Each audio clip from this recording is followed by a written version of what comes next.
Hello everyone, এখন আমি চলে যাচ্ছি বাজারে। আর বাজারে গিয়ে কেনাকাটা সেরে নিলাম। আর এখন চলে যাচ্ছি একটা মুদিখানা দোকানে। সেখান থেকে কিছু গালামাল খরচা নিয়ে চলে যাব ফলের দোকানে। আর ফল নিয়ে তারপর যাব একটা মিষ্টির দোকানে। তো সেখান থেকে মিষ্টি নিয়ে এবার আমি চলে আসছি টোটো করে বাড়িতে। আর তারপর পুরোটা এখন সন্ধ্যাবেলার ভিডিও তোমাদের সঙ্গে শেয়ার করছি। তো চলো পুরো ভিডিওটা তোমরা দেখো, স্কিপ করো না। বন্ধুরা, আজকে আছে আমাদের বাড়িতে পাঠ কীর্তন, তো সেটাই তোমাদের সঙ্গে শেয়ার করব।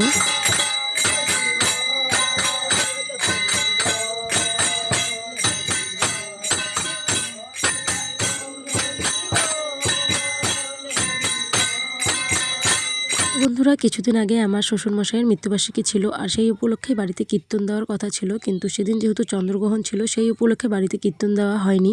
তো তার জন্য আজকে আমি একটু পাঠ কীর্তন রেখেছি বাড়িতে। আর দেখো, একটু ফুল প্রসাদ দিয়ে দিল, সেটা মাথায় গুজে নিলাম। এখন হবে ভগবদ্গীতা আরতি।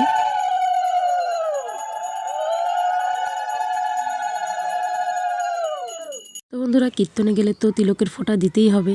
তো তার জন্য দেখো, আমার ননাস মানে বড় ননাস সবাইকে একটু তিলকের ফোঁটা দিয়ে দিচ্ছে। আর সত্যি বলতে বাড়িতে পাঠ কীর্তন হওয়া মানে খুবই ভালো কথা। খোল করতালের বাড়ি পড়া মানে খুবই ভালো, শুভ। আর আমিও এখন ফোঁটা দিয়ে নিলাম। আর এক এক করে সমস্ত ভক্তদেরও কপালে তিলকের ফোঁটা দিয়ে দেওয়া হলো। আর প্রতি বছরই আমি এরকম বাড়িতে একবার করে পাঠ কীর্তন দিয়ে থাকি। একমাত্র মুক্তির জন্য তিনি কি করলেন, সুখদেবের স্বামী তাকে হরিকথা অনর্গল তাকে হরিকথা শোনাতে লাগলেন। আমরা আজকে সেই সুখের মুখামিত বাণী হচ্ছে ভারতের কাছে আমরা শুনবো।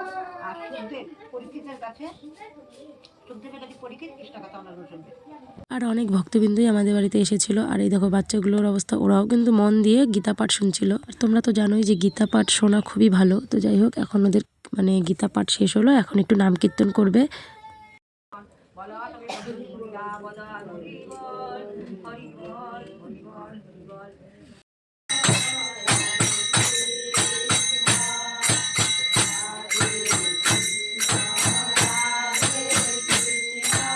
এরপর আমি ভগবদ্গীতা সবার মাথায় একটু করে ছুঁয়ে দিলাম এবং নিজের মাথাতেও ছোঁয়ালাম।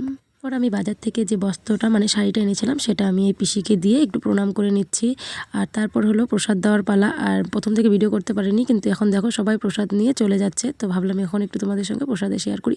প্রসাদে তেমন কিছুই ছিল না, ছিল ফল প্রসাদ, একটু চিড়া নারকেল দিয়ে মাখানো, চিনি দিয়ে, খই, বুন্দিয়া, মিষ্টি এসবই। আর ওখানে তো দেখতেই পেলে যে আমার শ্বশুরমশাইয়ের ছবি দেওয়া ছিল। আর আজকে আমি একটু শাড়ি পরেছি। আমরা বাড়িতে কোনো অনুষ্ঠান বা পুজো হলে আমার শাড়ি পরতে বেশ ভালোই লাগে। তো বন্ধুরা, ভিডিওটা আর বেশি বড় করছি না। তো বন্ধুরা, ভিডিওটা তোমাদের কাছে কেমন লাগলো অবশ্যই আমাকে কমেন্টে জানিও। আর ভালো লাগলে লাইক, কমেন্ট, শেয়ার আর চ্যানেলটাকে সাবস্ক্রাইব করে আমার পাশে থেকো। তো চলো, দেখা হচ্ছে নেক্সট অন্য কোনো ভিডিওতে। তো আজকের জন্য টাটা, বাই, গুড নাইট, সবাই ভালো থেকো, সুস্থ থেকো।